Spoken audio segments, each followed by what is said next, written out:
A clutch is a device that's built into a driveline which separates the engine from the transmission, allows you to open that driveline for shifts, stops, and starts. It's important in that it eliminates driveline vibrations. They preserve the other components within the driveline. They also eliminate harmful spikes within the driveline to keep you from damaging those specific components.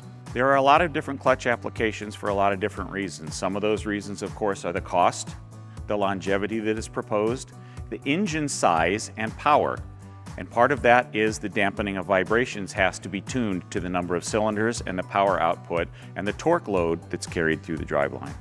A clutch typically has a clamping mechanism driven by some type of a spring. That spring drives what we call a pressure plate. It's generally a large iron plate that clamps up on a driven disc assembly. The clutch itself is bolted to the engine flywheel and spins with the engine. The driven disc assembly is splined to the transmission input shaft such that when the clutch clamps up against the driven disc, you are passing drive through into the transmission.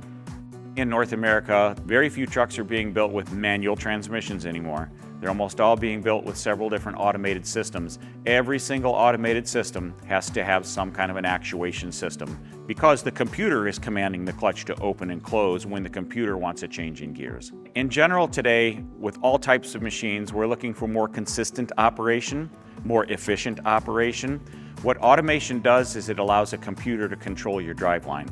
This takes out the variation from driver to driver. He can drive the vehicle instead of having to worry about what gear he's in at all times, because if you are much more consistent in changing gears to keep the engine within its power band, you're going to be using less fuel to do so.